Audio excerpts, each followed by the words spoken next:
Salut tout le monde, ici André Pitre. Je suis présentement au palais de justice de Drummondville, toujours dans le dossier de Mylène Hébert, qui est cette survivante de trafic humain. Elle était victime également d'agressions sexuelles, prostitution, etc., etc. Et sur les réseaux sociaux, elle a divulgué des informations qui n'ont pas plu à certaines personnes. Donc, elle a nommé des agresseurs, des gens qui l'ont trafiqué, etc. Donc, notamment Éric Lapointe, le chanteur rock bien connu, le chef du Bloc québécois, Yves-François Blanchette, et l'ancien maire et homme d'affaires à Drummondville, M. Alain Carrier. Donc, c'était la partie qui représente M.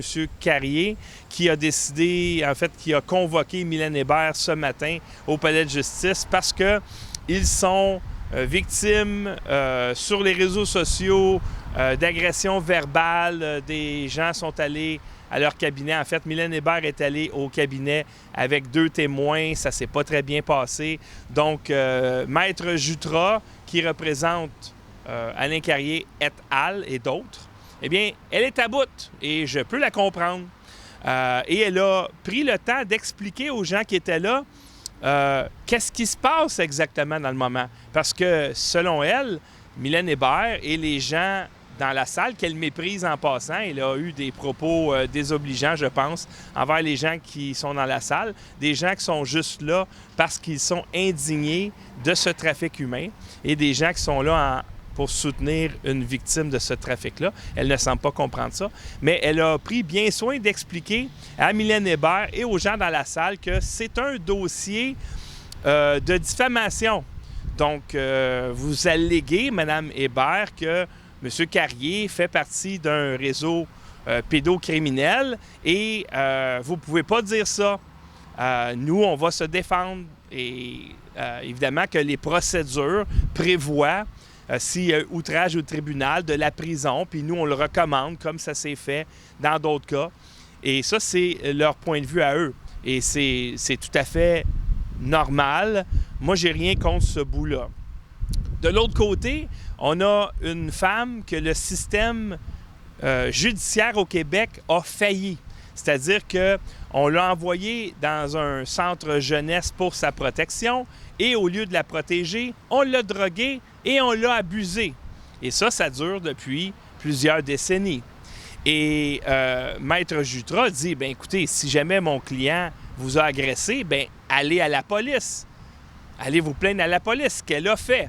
Alors, d'un côté, je peux comprendre que l'outrage au tribunal, c'est pas une bonne chose. Je peux comprendre que la diffamation, c'est pas une bonne chose. Sauf que dans un système qui est corrompu à 100%, comme l'avait mentionné Jacques Duchesneau dans son rapport, et comme on a vu durant la pandémie, que les gouvernements ne respectent pas les lois et ne respectent pas les chartes. Ça, c'est le monde dans lequel on vit.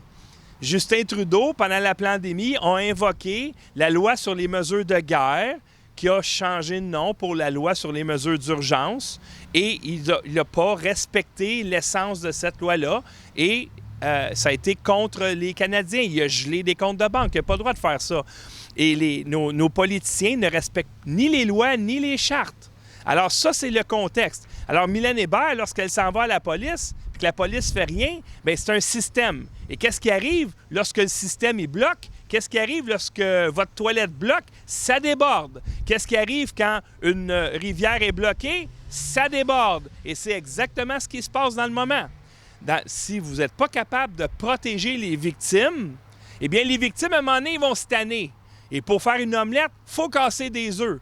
Alors, évidemment que Mme Jutras, Maître Jutras, dit, bien là, il faut qu'elle se pogne un avocat à l'aide juridique, ou peu importe. Oui, mais si elle fait ça, qu'est-ce qu'il va faire l'avocat? Il va dire, Mylène, ferme-la. Mylène, tu ne peux plus parler. Mylène, tu ne seras même plus présente. Parce qu'on a, oh oui, Mylène, elle va enlever tout ça, Maître Jutras, il n'y a pas de problème. Et là, le système va pouvoir continuer à abuser des enfants comme avant. Regardez juste la DPJ. Ça fait des années que j'allègue et que je constate que la DPJ, eh bien, sa principale activité, c'est le trafic d'enfants. Et là, vous avez vu, genre, il y a 2 semaines, il y a pas un couple gay, 3 gays trois gays qui vivent ensemble, ils appellent ça un nouveau mot, là, un troupe, là, ou je sais pas trop quoi, un attroupement. Bien, ils ont le droit d'aller chercher une petite fille à DPJ. Alors, c'est ça le système présentement. Le système est tout croche. Alors, c'est sûr que Mylène Hébert, quand elle va arriver en cours, bien, ça va être tout croche, parce que le système est tout croche. C'est comme ça que ça fonctionne. Alors, Maître Jutra, vous avez expliqué aux gens que vous méprisez, bien, c'est quoi le dossier, puis on comprend ça à 100 000 à l'heure. Moi, je comprends ça.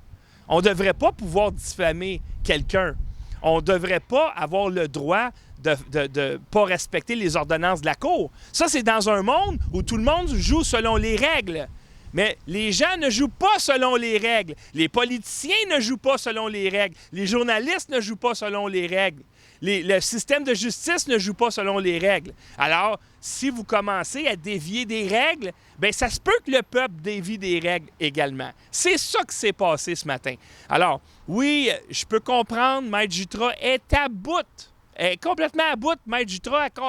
Des gens sont allés dans son cabinet, ils ont filmé, et là, on a exposé des membres de sa famille, puis on a exposé le fait que, ben oui, dans cette famille-là, il y a des politiciens, puis il y a des avocats, puis bon, il y a... Mais comprenez-vous que le peuple est plus capable. Et là, il y a eu évidemment beaucoup de partage, et c'est une bonne chose. Ça veut dire que les Québécois ont encore à cœur le bien-être des enfants. Une chance! Une chance que la salle est pleine pour Mylène Hébert. Ça veut dire qu'il y a encore des gens qui ont à cœur le bien-être des enfants, qui ne semble pas être le cas du gouvernement, là, avec la DPJ qui vendent des enfants à des troupes gays. C'est terminé, là. Alors, c'est ça qui se passe aujourd'hui. Je peux comprendre d'un côté, on n'aime pas ça se faire exposer, on n'aime pas ça, mais ça veut dire qu'il y a encore une certaine forme d'humanité ici. Et les commentaires très désobligeants. Et moi, je compte ça, hein, en passant, je compte ça à 100 000 à l'heure, là. Des gens qui sont complètement vicieux dans leurs propos, qui sont déplacés et qui demandent, genre, la peine de mort, etc. Je compte ça. Mais savez-vous pourquoi ça existe? Parce que depuis des décennies, la DPJ a créé des dizaines de milliers de victimes. Ces gens-là sont à bout. Ces gens-là sont à fleur de peau. Et ces gens-là capotent quand ils voient de l'injustice par rapport à une victime de trafic. Alors, ça se peut-tu que ces gens-là, que le système a créé, là, le système a créé des générations d'enfants abusés, drogués, avec toutes sortes de médicaments, et que ces gens-là, ils sont parmi nous.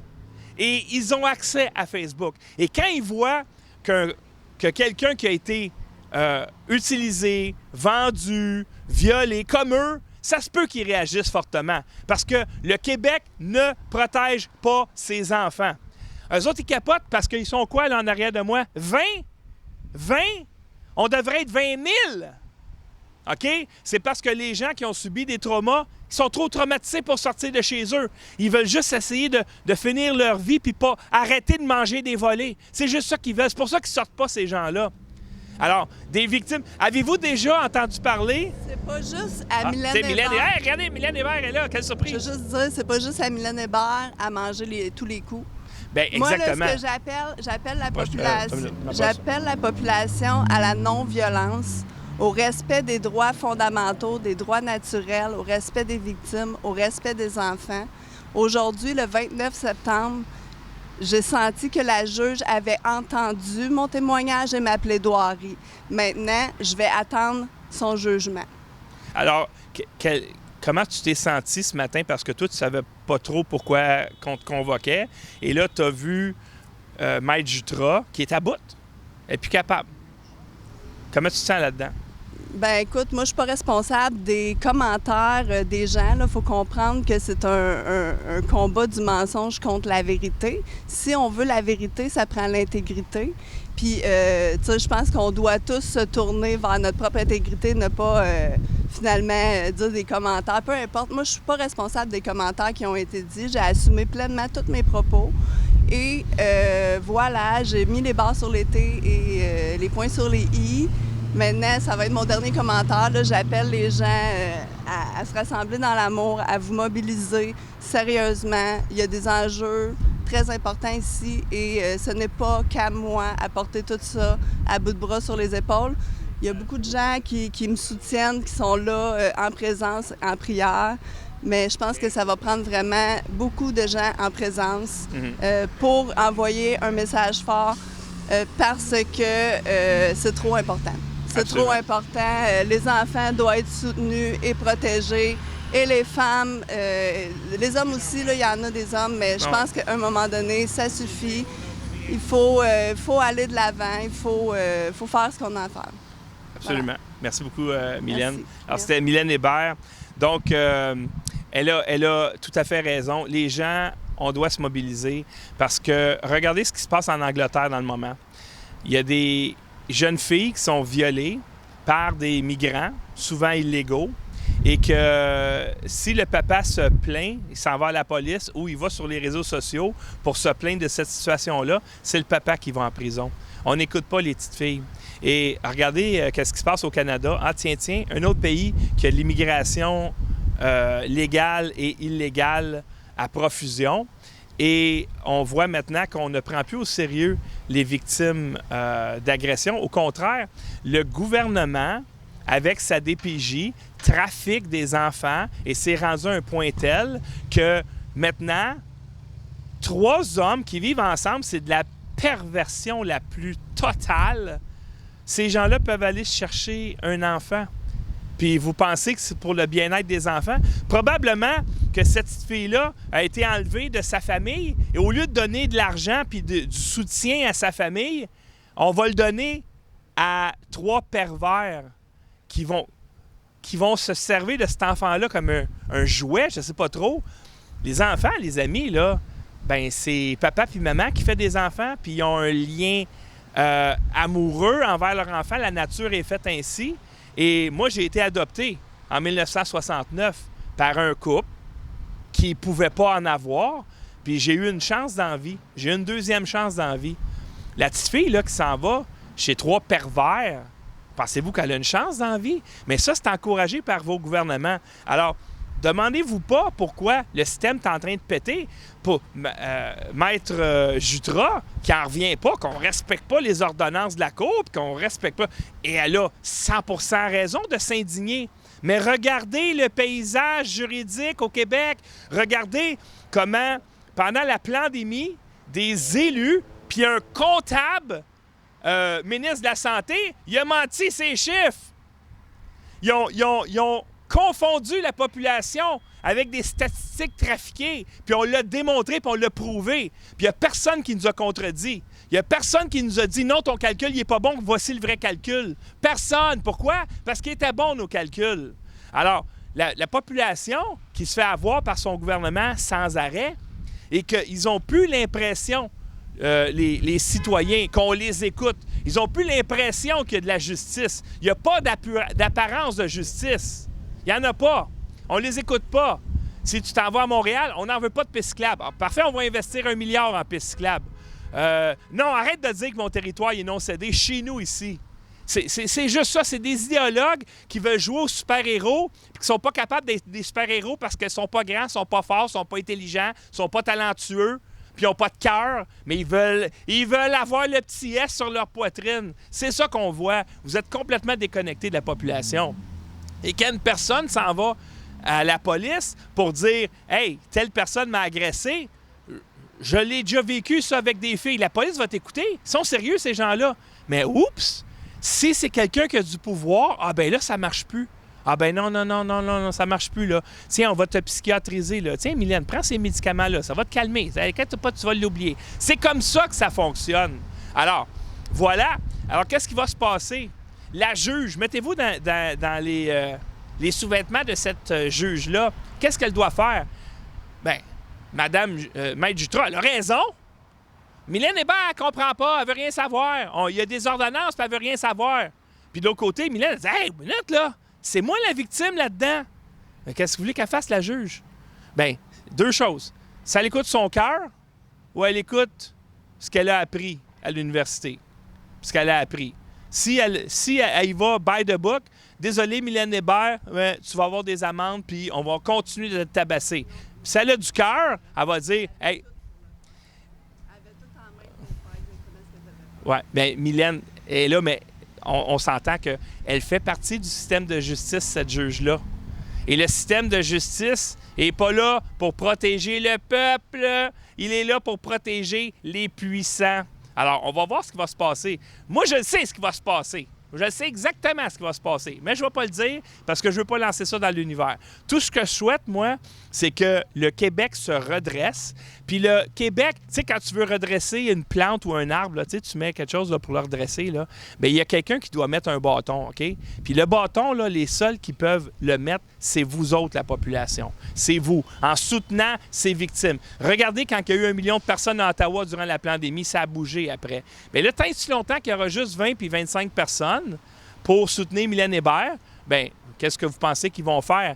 Les juges, les avocats, les politiciens qui bénéficient grandement de ce système-là qui vous abuse, bien, ils vont continuer. Hey, la gang, il n'y a pas de problème, ils sont juste 25. On est correct. Sauf que là, oups, là, ça commence à venir dans mon bureau d'avocat. Là, on trouve ça moins drôle. Puis là, on se fait insulter ces réseaux sociaux. On trouve ça moins drôle. Là, on trouve ça moins drôle. Mais regardez, c'est ça, les amis. Quand les égouts sont bouchés, ça déborde. Vous êtes les avocats, bien, vous êtes là-dedans. Vous défendez quelqu'un qui reçoit des allégations d'agression et que là, ça donne que c'est une victime qui est écœurée, là. Ça donne que la population est écœurée. Ça a tombé sur vous autres. Ça aurait pu tomber sur une victime qui est démunie complètement, qui est ultra faible, puis qu'à la minute qu'elle reçoit une injonction, elle se ferme la gueule, puis tout, mais ça a tombé sur quelqu'un qui veut se battre. Qu'est-ce que tu veux que je te dise? Ça a tombé sur vous autres. Bien, moi, je suis pour que les avocats et les juges puissent faire leur travail de façon sereine, comme elle l'a demandé, Maître Jutra. Ça devrait être comme ça.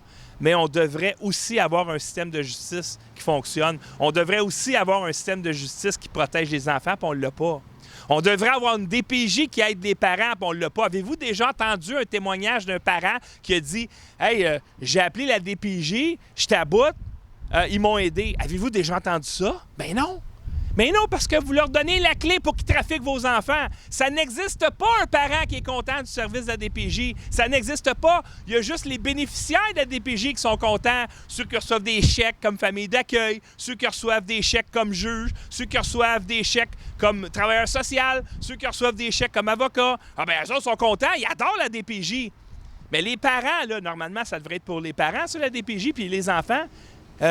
Tout ce que je vois, moi, c'est des enfants qui passent dans le système, qui deviennent des prostituées, des polytoxicomanes, des tout-croches. C'est ça que ça fait, votre DPJ. Puis là, la petite fille qui a été donnée à 3 messieurs, je tombe en bas de ma chaise qu'ils ont même mentionné dans les médias.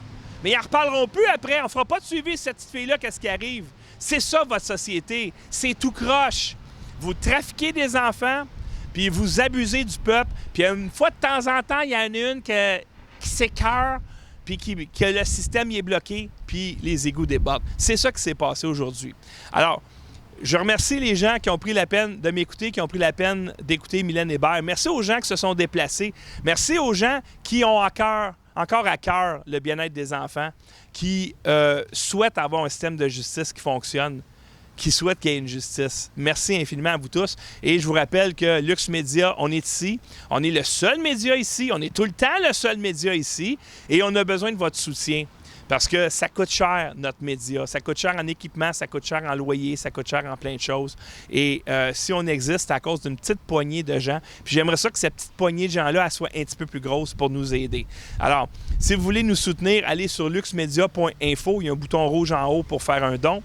Si je suis en direct, vous pouvez faire des super commentaires. Et si vous n'êtes pas sur luxmedia.info, pourquoi pas considérer, et même plus que considérer, merci de nous envoyer un virement Interac à l'adresse DONS à commercial-luxmedia.info. Si vous voulez que ça change, il y a plusieurs façons que ça change. Mais on ne s'en sortira pas.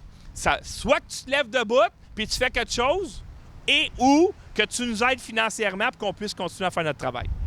Je veux juste dire un énorme merci à Lux Média d'être présent parce que c'est vrai que c'est le seul média qui est là depuis le début puis qui continue puis qui s'est engagé à revenir. Donc, merci sincèrement du fond du cœur. Et merci à tous ceux qui nous soutiennent là, dans cette cause-là qui est plus grande que moi, là, complètement. Ça me dépasse complètement. Tout le monde est plus grand que toi. Tout le monde, ouais, je suis petite. Mais je veux dire, j'ai un grand cœur, puis c'est ce que je veux mettre en lumière finalement, puis que les gens puissent se reconnaître à travers mes mots et mes actions. Merci beaucoup, Mylène Hébert. Alors, c'est la fin de mon reportage. Hey, le message est lancé. Ça fait longtemps que je lance le message. Alors, merci beaucoup à ceux qui nous soutiennent et ceux qui ne nous soutiennent pas encore. Caroline, il est pas mal temps, là. Hey, salut tout le monde.